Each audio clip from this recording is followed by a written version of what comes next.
On June 2nd, 2013, at the bustling restaurant of Hong Kong's Mira Hotel, a historic meeting unfolded, setting the stage for one of the most significant intelligence leaks in modern history.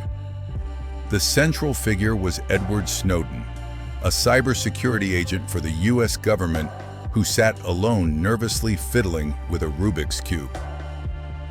This act was more than just a habit.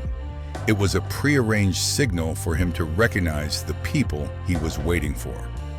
Snowden's anxiety was well-founded. His life was at an irreversible turning point, and the fate of the information he held would change the world. Moments later, his gaze locked with two newcomers, a man and a woman. They were Glenn Greenwald, a hardened journalist known for his sharp criticism of US government policies, and Laura Poitras, a gifted documentary filmmaker. They were the only people he trusted to hand over the explosive secrets.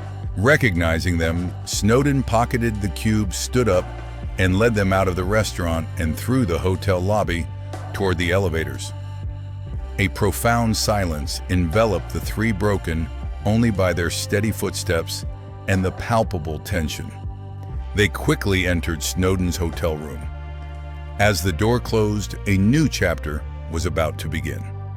Poitras immediately opened her case, took out her camera, and mounted it on a tripod, ready to document every moment. Meanwhile, Snowden took his seat opposite Greenwald, preparing for the interview that would change his life forever.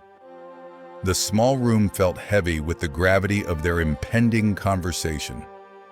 The world outside continued to turn, unaware that it was on the brink of a horrifying revelation that would permanently alter perceptions of privacy and national security. This meeting was the starting point for an unpredictable chain of events. More than a decade after the shocking NSA leaks, the debate over whether Edward Snowden is a hero or a traitor to America continues to rage. Did he act for the public good, or was he a disgruntled employee who endangered national security? The answer is not simple, and his life story helps us understand the motivations and consequences behind his audacious act. Early life and formative years. Edward Joseph Snowden was born on June 21, 1983 in North Carolina, into a family with a strong tradition of government service. His father, Lonnie Snowden, was a U.S. Coast Guard warrant officer, while his mother, Elizabeth, worked as a clerk for the U.S. District Court of Maryland. His sister, Jessica, also pursued a career in public service, becoming a lawyer for the federal government. This family background instilled in him a deep sense of patriotism, but also sowed the seeds of his later internal conflicts. From a young age, Snowden showed an intense passion for technology and computers. This interest was sparked when his father brought home various gadgets, particularly a Commodore 64 personal computer. Young Snowden would stay up late watching his father use the computer and was eventually allowed to play games on it himself. This opened up the world of video games to him, and he spent countless hours immersed in classics like Super Mario Bros. And Tekken. The early days of the internet were a golden era for Snowden. He explored the World Wide Web and was captivated by the anonymity it offered. He became a child of the internet, actively participating in forums and chat rooms and creating multiple online personas to conceal his true age. These experiences instilled in him a profound appreciation for freedom and privacy in cyberspace, a crucial factor that would influence his later actions. However, Snowden's school life was not as smooth. Just before his 9th birthday, his family moved to Fort Meade, Maryland. He later shared how he went from being a popular student to a target of relentless teasing and bullying at his new school. By his own admission, Snowden was not a good student. He would stay up late playing computer games, and browsing the internet, often dozing off or daydreaming about hacking during class. He also developed a unique interest in Japanese art and culture, including anime. Later, a severe case of glandular fever caused a prolonged absence from high school and ultimately led him to drop out during his sophomore year. Although he later enrolled in community college and claimed to have passed the GED exams, the equivalent of a U.S. high school diploma. Later investigations by the U.S. government found no evidence that he actually did. Despite lacking a solid formal education, Snowden remained steadfast in his goal to pursue a career in computers and the internet. He took a Microsoft certification course and worked as a freelance web designer, laying the groundwork for a tech career that would eventually lead him to key positions within top U.S. intelligence agencies. The impact of 9/11 and early career steps. On September 11, 2001, the world of Edward Snowden, like that of millions of other Americans, changed forever. The terrorist attacks on U.S. soil had a profound impact on the then 18-year-old, arousing in him a strong sense of patriotism and a powerful desire to serve his country in the war on terror. The 9/11 attacks also triggered a swift and decisive legislative response from the U.S. government, the USA Patriot Act. This controversial law significantly expanded the government's surveillance powers, allowing them to collect citizens' information with the stated goal of preventing future terrorist attacks. The Patriot Act's passage planted the seeds of the internal conflict Snowden would face later, as he grappled with the trade-off between national security and individual liberty. With his patriotism ignited, Snowden decided to find a way to serve. In 2003, he enlisted in the U.S. Army with the ambitious goal of becoming a member of the Special Forces. However, his military dreams were short-lived. Just a few months into his training program, he was discharged for medical reasons. While Snowden claimed he broke both his legs during an exercise, an NSA security official later stated that it was shin splints that prevented him from completing basic training. Whatever the true reason, his military aspirations were thwarted, forcing him to find another path to serve his country. That path led him to the world of intelligence.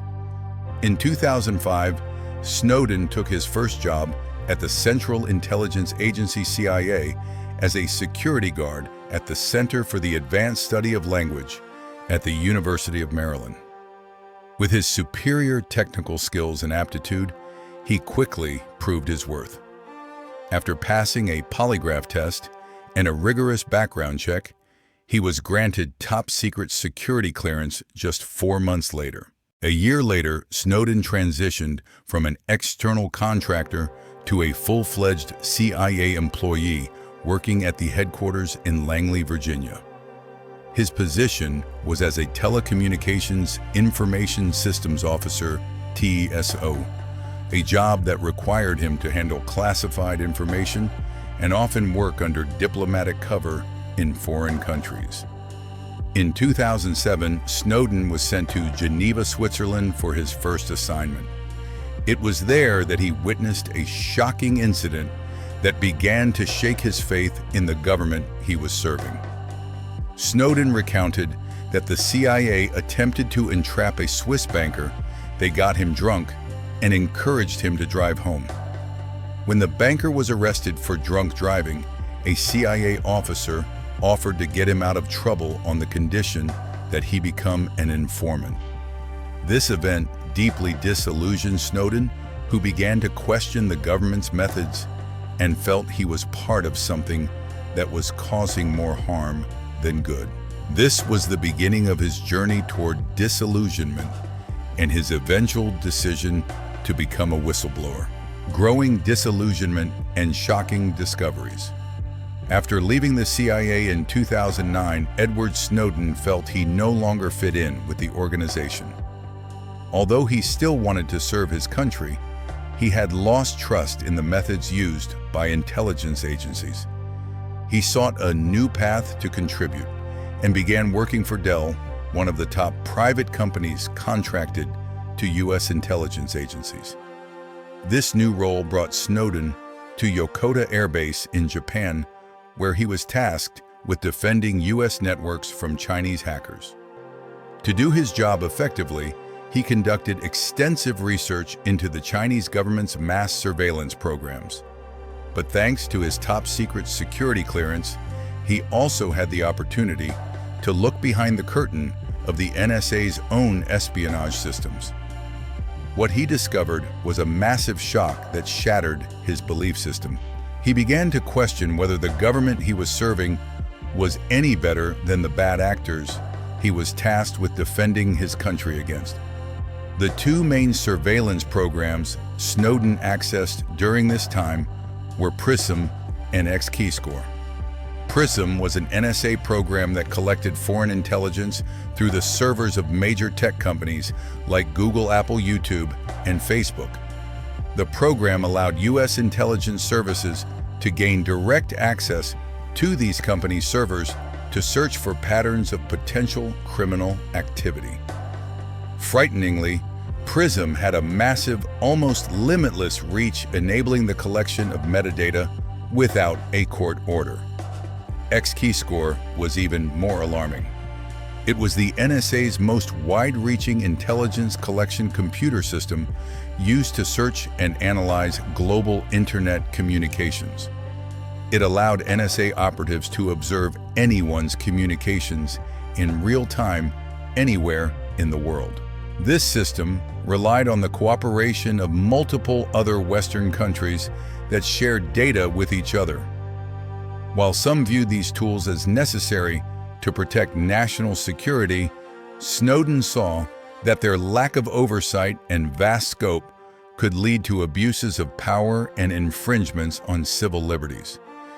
His disillusionment peaked when he stumbled upon a classified report about the Stellar Wind program, a mass surveillance program from the Bush administration after 9/11 that allowed for the collection of metadata from the emails, calls, financial transactions, and internet activity of U.S. citizens. What shocked him most was that the program was still fully operational. These discoveries plunged Snowden into a deep spiritual crisis. He fell into a state of depression and even manifested physical symptoms of his distress, including seizures. This was a decisive period in his life during which he concluded that he had no choice but to expose this classified information to the public. The aftermath and life in exile. After The Guardian and The Washington Post published their first articles, and with his consent, Edward Snowden's identity was revealed. The U.S. government immediately prosecuted him. The Justice Department charged him under the Espionage Act, along with several other felonies, including theft of government property. The race to capture Snowden and have him extradited to the U.S. to face trial had officially begun. Recognizing the dangerous situation, Snowden went into hiding in Hong Kong for several weeks after the interviews. When it became clear that Hong Kong would not grant him asylum, he had to plan a hasty exit. On June 23, 2013, Snowden left Hong Kong on a flight bound for Ecuador, a country that had granted asylum to Julian Assange. However, his journey was interrupted at Sheremetyevo International Airport in Moscow. While his plane was still in the air, the U.S. government revoked his passport, leaving him stranded in the airport's transit area for over a month. On August 1, 2013, the Russian authorities granted Snowden temporary asylum. This controversial move further complicated the relationship between Russia and the United States. His life in exile in Russia had officially begun separating him entirely from his country and family. While Snowden was in limbo at the Moscow airport, The revelations from the documents he leaked continued to send shockwaves around the world. The incident sparked massive protests in the US and quickly spread to other Western countries. The debate over individual privacy versus the need for national security became more intense than ever. Snowden's girlfriend, Lindsay Mills, who had stayed in Hawaii, was completely shocked and confused by his revelations.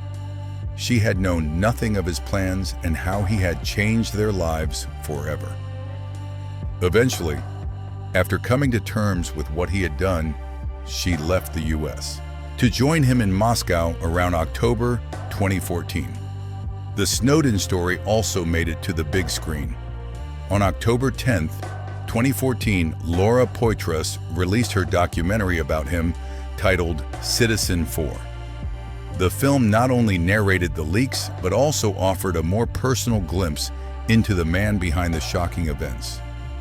At the same time, the House Permanent Select Committee on Intelligence conducted a thorough investigation. After 2 years, a redacted version of the report was declassified in September 2016. The report told a very different story from what Snowden and his supporters had claimed. It revealed that he had stolen up to 1.5 million documents from NSA servers, but only about 10,000 of them were leaked to the press, with the rest unaccounted for. The committee's report called Snowden a serial exaggerator and fabricator, arguing that he was a disgruntled employee who had harmed national security. Snowden's years in exile continued to mark significant milestones. In October 2020, he was granted permanent residency in Russia. 2 years later, in September 2022, President Vladimir Putin granted him Russian citizenship, officially solidifying his ties to the country.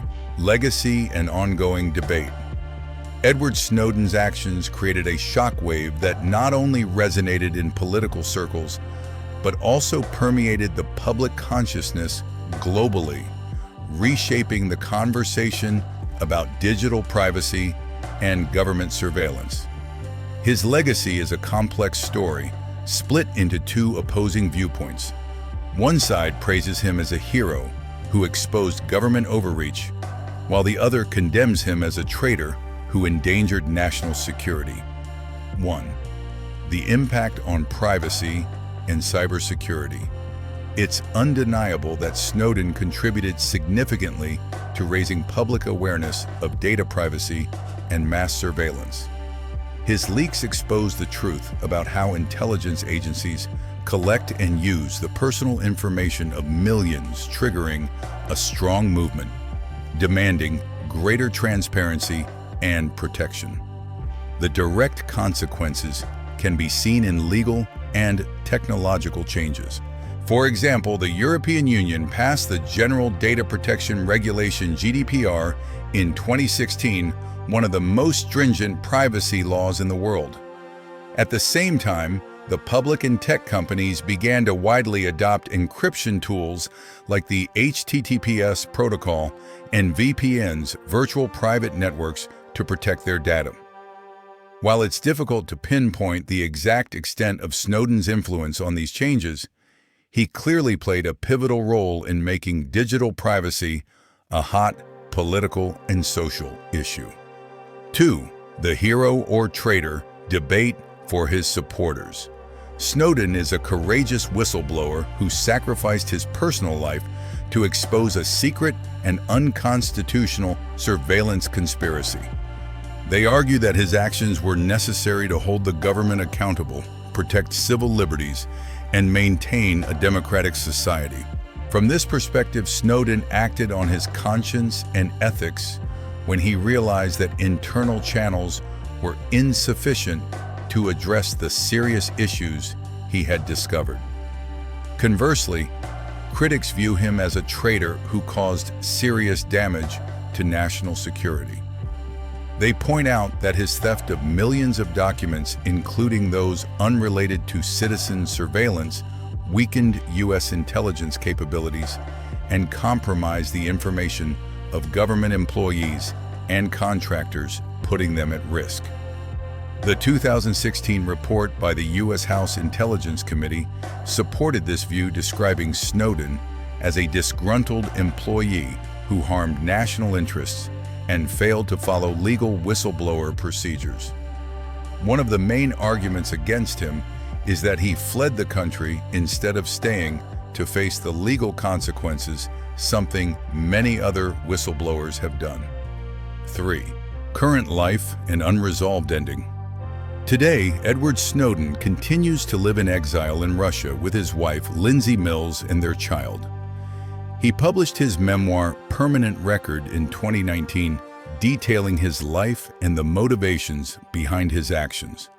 He frequently appears via video link to speak at events around the world, continuing to advocate for privacy issues and expressing no regrets for what he did. However, his choice to live in Russia has not gone unnoticed. The irony of a man hailed as the champion of internet freedom and privacy choosing to reside in a country known for its strict control over information and citizen surveillance has made the debate about his true motives even more complex. Although many have called for U.S. presidents to pardon Snowden, none have done so to date. The story of Edward Snowden has closed one chapter, but his legacy lives on. His actions have become a powerful symbol, igniting an unprecedented global conversation about privacy, mass surveillance, and government transparency. His leaks were not just an isolated event, but a historical turning point that forced the world to confront complex ethical questions about the balance between national security and individual liberty in the digital age. While he remains a controversial figure, with some seeing him as a hero who bravely exposed overreach, while others call him a traitor who seriously harmed national security, the world must acknowledge that Snowden changed how we view the power of governments and tech corporations. Thanks to his revelations, the public became more aware of how their personal data was being collected and used, spurring the creation of data protection laws and the development of new encryption technologies. Today, Edward Snowden remains in exile in Russia, but his voice continues to resonate globally through interviews and online speeches. He stands by his actions, expresses no regrets, and continues to warn against the increase in surveillance. Edward Snowden's story is a profound reminder of the power of information and the risks when power grows too large without oversight. It shows how one individual can have a huge impact on powerful systems and force the world to reflect on the core values of our society. The debate about his actions may never end, but the story of Edward Snowden will surely continue to be told as a prime example of the eternal tension between freedom and security in an increasingly interconnected world. If you are interested in influential stories and want to learn more about technology politics and how they shape our lives, don't hesitate. Please subscribe to my channel today so you don't miss out on quality, in-depth content. By hitting the subscribe button, you not only support the channel, but also help me spread important stories, giving people a more comprehensive view of the world around them.